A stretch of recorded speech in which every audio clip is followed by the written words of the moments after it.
Hello viewers, আসসালামু আলাইকুম। আজকে আপনাদের আমি দেখাবো কাঁচা আম রান্না। আমি প্রথমে কাঁচা আমগুলোকে কেটে ধুয়ে প্রেসার কুকারে দিয়ে দিয়েছি। এরপর হলুদ গুঁড়ো, মরিচ গুঁড়ো, ধনে গুঁড়ো, পরিমাণ মতো লবণ এবং পানি দিয়ে পরিমাণ মতো প্রেসার কুকারে ঢাকনা লাগিয়ে সিদ্ধ করতে দিয়ে দিলাম। এরপর আমি ফোড়ন দিব।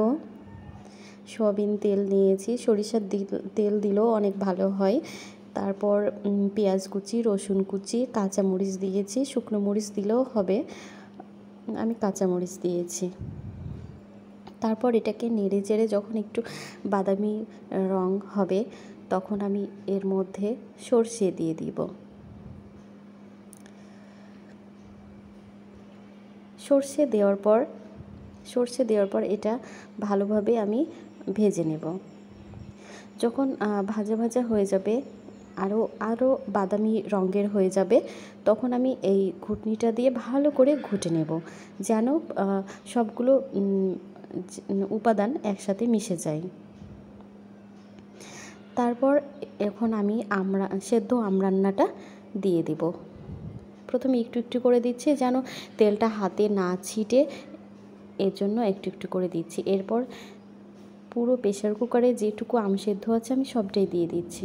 আমি বেশিরভাগ আম সেদ্ধ প্রেসার কুকারেই করে থাকি এবং খেতেও ভালো লাগে, সবটাই সেদ্ধ হয়ে যায় তো তাই। এরপর আমি ভালো করে সবগুলোই মিক্সড করে নেব।